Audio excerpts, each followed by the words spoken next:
बिस्मिल्लाहिर्रहमानिर्रहीम। Welcome to medical medics. Today the topic of our discussion is liver anatomy. आने वाली videos के अंदर हम लिवर एनाटमी को डिस्कस करेंगे। तो स्टार्ट करते हैं पार्ट वन की वीडियो। पार्ट वन की वीडियो के अंदर हम इसकी लोकेशन और एक्सटर्नल फीचर्स को देखेंगे। एक्सटर्नल फीचर्स को समझने के लिए हम इस 3D मॉडल से इसको समझेंगे। तो स्टार्ट करते हैं। सबसे पहले कुछ जनरल फीचर्स की बात कर लेते हैं। Liver is the largest gland in the body. Liver basically largest gland होता है बॉडी का, यानी अगर हम एब्डोमिनल रीजन में इंटरनल ऑर्गन्स की बात करें तो वो लार्जेस्ट होता है। उसके अलावा it is large and solid gland. Large होता है, सॉलिड होता है। उसके अलावा ये लाई कर रहा होता है right upper quadrant of the abdomen के अंदर। और मोर प्रिसाइजली अगर हम बात करें तो ये लोकेट होता है whole of the right hypochondrium के अंदर। उसके अलावा एपिगैस्ट्रियम का ग्रेटर पार्ट, और ये एक्सटेंड कर रहा होता है left hypochondrium up to the left lateral line. इसको हम डायग्राम से समझ लेते हैं। 9 रीजन ऑफ एब्डोमेन के अंदर हमने ये वाली डायग्राम को डिस्कस किया था, जिसमें हमने दो लेटरल लाइन खींची थी, जिनको हमने कहा था राइट लेटरल प्लेन और लेफ्ट लेटरल प्लेन। उसके अलावा दो हमने हॉरिजॉन्टल लाइंस की थी। तो जो अपर वाली थी, जो कि pylorus, this one is the pylorus of stomach, यहाँ से पास करी थी, तो इसको हमने कहा था transpyloric plane. This one is the transpyloric plane. और जो इलियम बोन के ट्यूबरकल से पास करी थी, उसको हमने कहा था ट्रांस ट्यूबरकुलर प्लेन। इस तरह हमने एब्डोमेन को 9 रीजन्स के अंदर डिवाइड किया था। इस रीजन को हमने कहा था अम्बलाइकल रीजन, क्योंकि यहाँ पे अम्बलाइकस प्रेजेंट थी। इस रीजन को हमने कहा था एपिगैस्ट्रिक रीजन या फिर एपिगैस्ट्रियम, क्योंकि यहाँ पे स्टमक प्रेजेंट थी। उसके अलावा इसके ऑपोजिट हमने कहा था कि यहाँ पे हाइपोगैस्ट्रियम या फिर हाइपोगैस्ट्रिक रीजन था। इसके अलावा हमने राइट साइड के केस में कहा था कि इस रीजन को हमने कहा था hypochondrium, this one is right hypochondrium, this one is the left hypochondrium. उसके अलावा दिस रीजन, यहाँ पर लंबर वर्टिब्रास प्रेजेंट है, तो इसको हमने कहा था lumbar region, this one is right lumbar region, this one is left lumbar region. और यहाँ पे इलियम बोन प्रेजेंट है। उसके अलावा इलियाकस मसल भी प्रेजेंट है, तो हमने इसको कहा था right iliac fossa, and this one is the left iliac fossa. तो जो लिवर की लोकेशन है, इस डायग्राम में हम क्लियरली देख सकते हैं कि वो इसने ऑक्यूपाई किया हुआ है whole of the left hypochondrium, right hypochondrium को। उसके अलावा इसने ग्रेटर पार्ट ऑफ एपिगैस्ट्रियम को ऑक्यूपाई किया हुआ है, और ये रीच कर रहा है up to the left lateral line. तो यही चीज़ यहाँ पे मेंशन है कि सबसे पहले उसने जनरली बात की कि लिवर प्रेजेंट होता है राइट अपर क्वाड्रेंट में, यानी राइट अपर क्वाड्रेंट में ये प्रेजेंट है।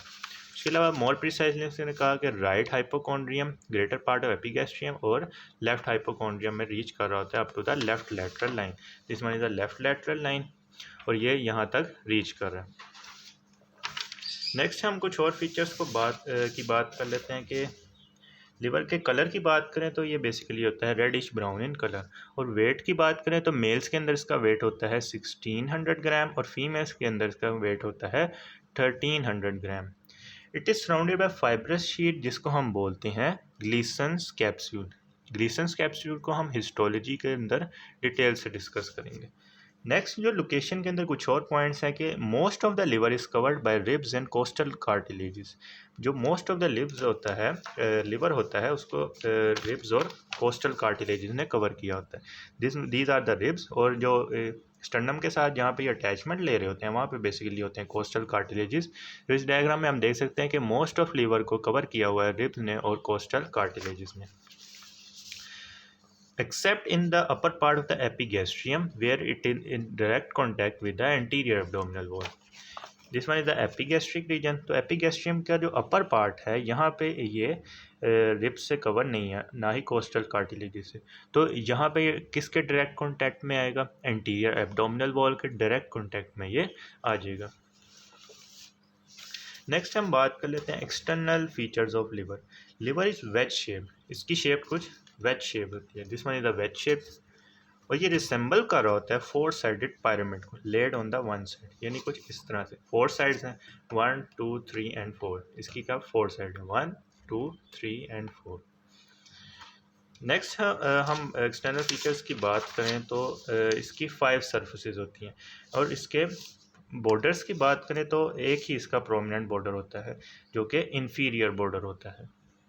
अच्छा, अब सर्फेसेस की बात करें तो सर्फेसेस इसकी 5 होती हैं। एक होती है एंटीरियर सरफेस, एक होती है पोस्टीरियर सरफेस, एक होती है सुपीरियर सरफेस, एक होती है इंफीरियर सरफेस, और एक होती है राइट, या फिर जिसको हम बोलते हैं राइट लैटरल सरफेस।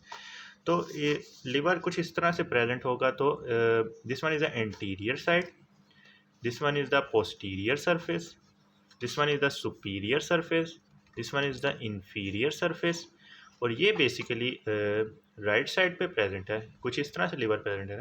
तो ये वाली सरफेस कौन सी होगी, राइट या फिर राइट लेटरल सरफेस। तो हम दोबारा बात कर लेते हैं कि this one is the anterior surface, this one is the superior surface, this one is the right surface, this one is the posterior surface, this one is the inferior surface. तो ये हमने बात कर ली सरफेसेस की। उसके अलावा वो कहते हैं कि जो इंफीरियर सरफेस है, ये वाली सरफेस इज़ वेल डिफाइंड, ये वेल डिफाइंड होती है क्योंकि it is demarcated anteriorly by the sharp inferior border. This one is the inferior border. तो जो इंफीरियर बॉर्डर है वो शार्प होता है। अब ये शार्प है तो जो इंफीरियर सरफेस होती है वो एंटीरियर एस्पेक्ट पे क्या होती है, काफ़ी वाजे होती है, यानी डिमार्केटेड होती है। Other surfaces continuous with one another by the rounded border. जो अदर सर्फेसेज है यानी एंटीरियर, सुपीरियर, राइट और पोस्टीरियर सरफेस, ये आपस में कंटिन्यूस होती हैं क्योंकि इनके दरमियान के जो बॉर्डर्स होते हैं वो काफ़ी राउंडेड हो रहे होते हैं, यानी राउंडेड बॉर्डर्स होते हैं इनके दरमियान। तो इन राउंडेड बॉर्डर्स की वजह से क्या होता है कि ये आपस में कंटिन्यूस होती हैं। नेक्स्ट हम बात कर लेते हैं बॉर्डर्स की। बॉर्डर्स की बात करें तो एक ही इसका प्रोमिनेंट बॉर्डर होता है, बाकी हमने बात की थी कि ये राउंडेड बॉर्डर्स पे मुश्तमिल होता है। प्रोमिनेंट बॉर्डर कौन सा होता है, inferior border. It is sharp anteriorly separates the anterior surface from the inferior surface. ये बेसिकली है इंफीरियर बॉर्डर।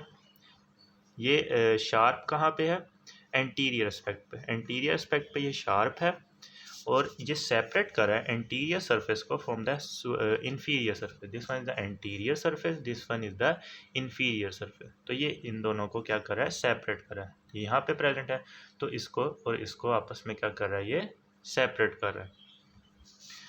उसके अलावा it is rounded laterally where it separate the right surface from the inferior surface. इसमें भी हम देख सकते हैं कि यहाँ पे करके लेटरल साइड पे ये थोड़ी सी राउंडेड है, जिसमें ये सेपरेट कर रहा होता है इंफीरियर सरफेस को फ्रॉम द राइट, यहाँ पे right lateral surface. It is sharp anteriorly, sharp anterior part is marked by. अब ये जो शार्प एंटीरियर पार्ट होता है इसमें कुछ नोचिस, दो नोचिस प्रेजेंट होती है। एक होती है इंटरलोबार नोच और एक होती है सिस्टिक नोच। अब ये इंटरलोबार नोच को हम इंटरलोबार नोच क्यों कहते हैं, क्योंकि जो लिगामेंटम टीरीज होता है वो बेसिकली यहाँ से ये इसके लिए ये नोच होती है। तो इस नोच को हम बोलते हैं इंटरलोबार नोच। इंटरलोबार क्यों कह रहे हैं, क्योंकि इसी नोच की बेस पर हम लिवर को एनाटॉमिकली डिवाइड करते हैं राइट लोब के अंदर और लेफ्ट लोब के अंदर। यानी लिगामेंटम टीरीज या falciform, this one is the falciform ligament and यहाँ पे करके होता है लिगामेंटम टीरीज। इसकी बेस पे हम एनाटॉमिकल लोब्स के अंदर लिवर को डिवाइड करते हैं। देखिए हम बात करें anatomical lobes, there is difference between the anatomical lobes and physiological lobes. इस चीज़ को भी हम डिटेल से डिस्कस करेंगे।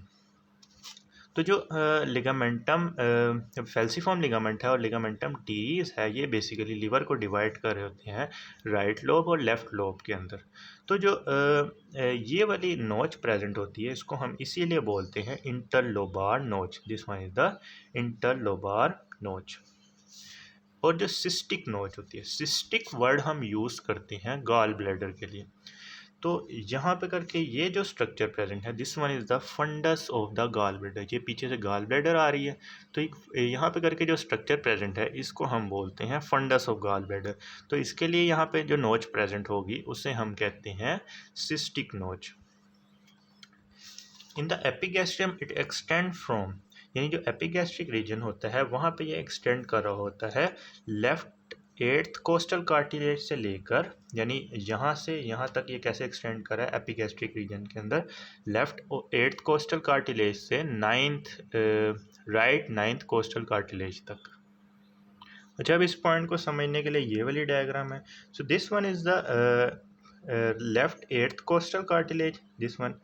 तो एपिगैस्ट्रियम में अंदर ये कहाँ से कहाँ तक एक्सटेंड कर रहा है, लेफ्ट एट कोस्टल कार्टिलेज से ही लेकर राइट नाइन्थ कोस्टल कार्टिलेज तक ये एक्सटेंड कर रहा है, क्योंकि ये ऐसे करके रन कर रहा है, तो इधर एट्थ होगा और इधर नाइन्थ होगा। अच्छा, ये थी हमारी पार्ट 1 की वीडियो। एक दफ़ा हम क्विक रिव्यू ले लेते हैं कि अब तक हमने क्या क्या पढ़ा। हमने सरफेसेस को देखा, 5 सरफेस पढ़ी। एक होती है इंटीरियर सरफेस, एक होती है सुपीरियर सरफेस, एक होती है राइट लैटरल या फिर राइट सरफेस, एक होती है पोस्टीरियर सरफेस और एक होती है इंफीरियर सरफेस। ये हमने बात कर ली सरफेसेस की। इसके अलावा जो बॉर्डर्स होते हैं, बाकी बॉर्डर्स सारे राउंडेड होते हैं, जिसकी वजह से एक सरफेस दूसरी सरफेसेस के क्या होती है, कंटिन्यूस होती है। लेकिन जो इन्फीरियर सरफेस होती है वो काफ़ी शार्प होती है। अब इन्फीरियर सरफेस पे हमने पढ़े नोचेस। एक होती है इंटरलोबार नोच, this one is the interlobar नोच, क्योंकि ये लोब्स के अंदर लिवर को डिवाइड करे। And this one is the cystic notch for the fundus of gall bladder. तो ये हमने जनरल बात कर ली एक्सटर्नल फीचर्स ऑफ लिवर की। नेक्स्ट पार्ट की वीडियो के अंदर हम लोब्स ऑफ लिवर को डिस्कस करेंगे। If you like this video then kindly share it with your friends and subscribe to my channel.